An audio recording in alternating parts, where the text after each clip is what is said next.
Hi, friends. Okay, so this is for anyone who is sensitive, uh, highly sensitive, an empath. You don't need to know what the term is for you. I don't think labels really have much to do with it anyway, but this is specifically for people who tend to be really sensitive, really caring, and therefore can spend a lot of their time thinking about other people and other people's problems rather than themselves. And that actually sounds great, right? That sounds like, hey, I'm not a selfish person. I want to help others. And that is fantastic. And please do that. Please keep helping others.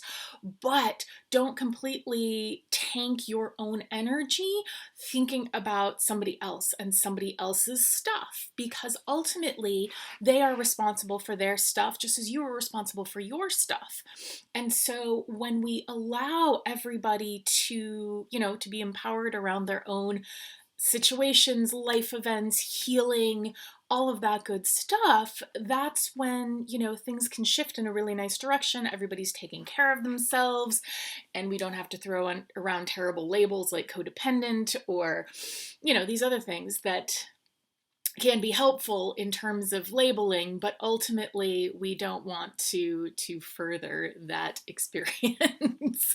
So my point here is, what do we do about that? What do we do when we catch ourselves dwelling on somebody else's life or issue, challenge, problem, place where they need to heal, especially because you are very sensitive, possibly probably a healer, um, very connected and loving with your people.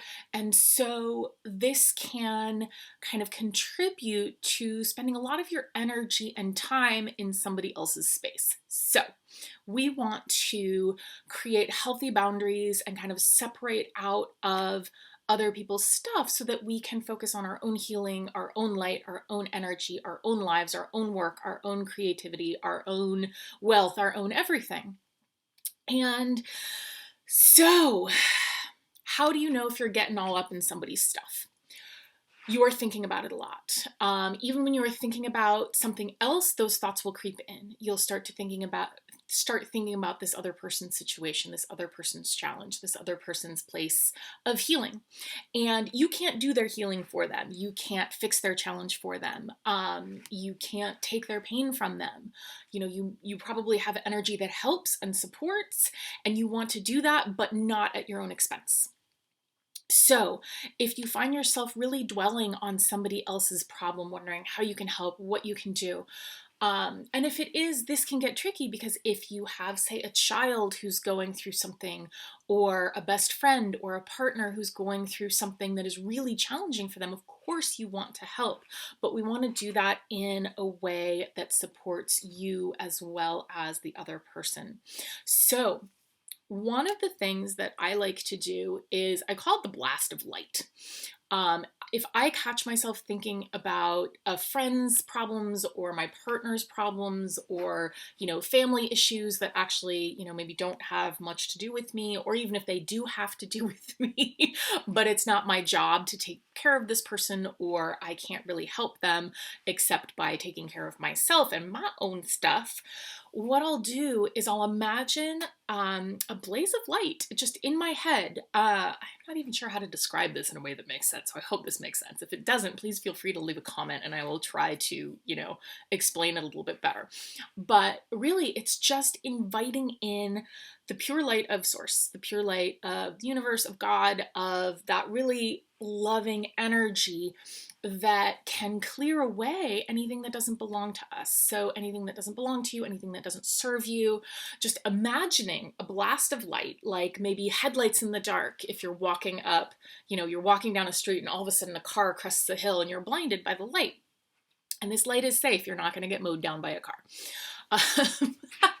Or like a flashlight shining in your eyes when it's really dark. It's like that kind of blaze of light in the dark, and all you need to do is just imagine that. And it's really amazing how well that will clear out the thoughts of something that is maybe not yours to be getting in the middle of.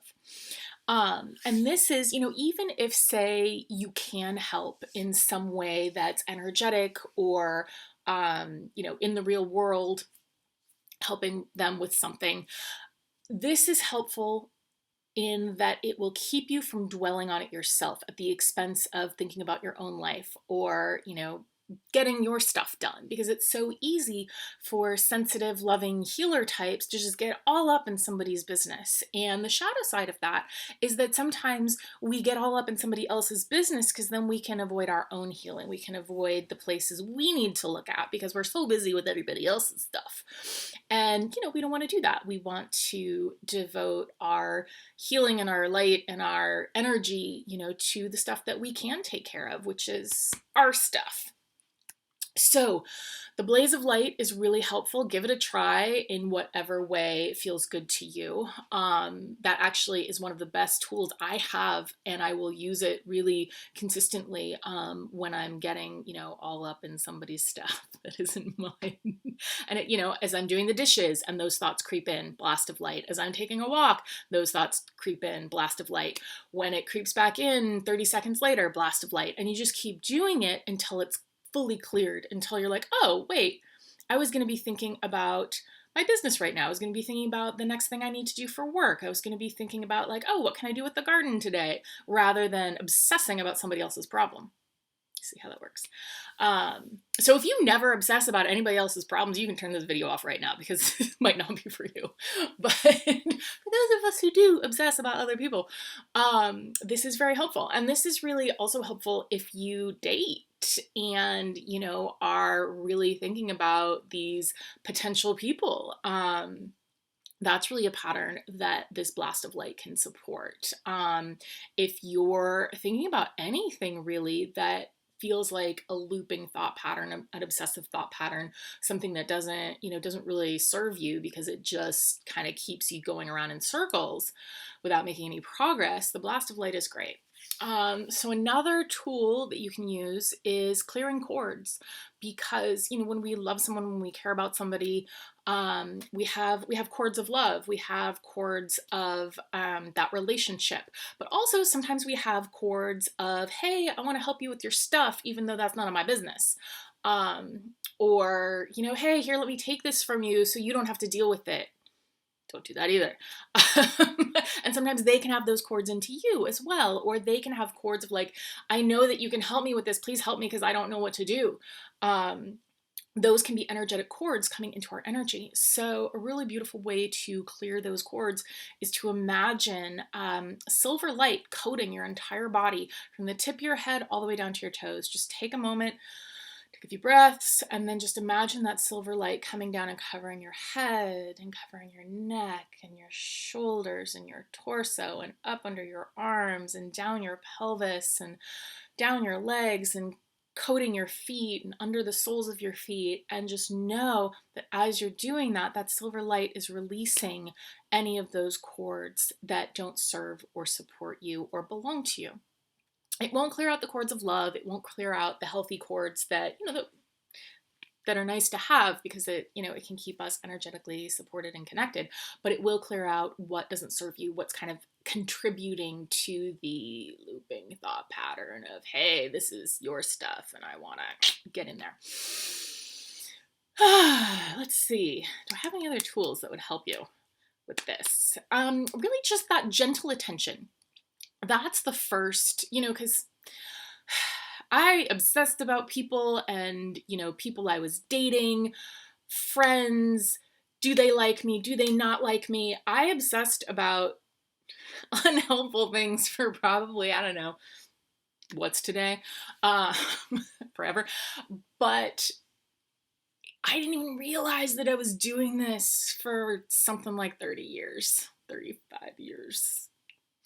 And so just recognizing that you are thinking a lot about something that doesn't serve you, thinking a lot about something that doesn't make you feel good, that doesn't support your own well-being, that doesn't support your own life and dreams. And again, we're really taught with the the martyr codes in our society, especially as women. Those codes are strong, and so rewriting those codes can be tricky because we feel like, oh well, I'm thinking about my husband, I'm thinking about my children, I'm thinking about my coworkers.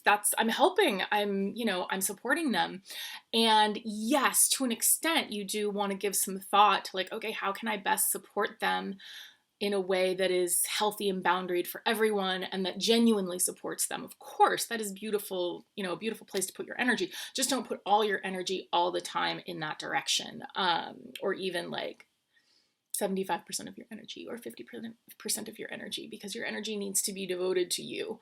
Because if everybody was devoting their own energy to themselves and their healing and their life and their purpose and their love and their whatever, this entire planet would be something different. So that's what I've got. And I feel like I was going for that. Oh yeah. The gentle observation, just catching yourself when you're in that looping thought pattern, when you're thinking about somebody else's stuff, when you're obsessing about whatever it is, just gently catching yourself and being like, oh, hello, brain hamster, you are scurrying on your little wheel again. And I'm going to open the cage door and let you go do something else.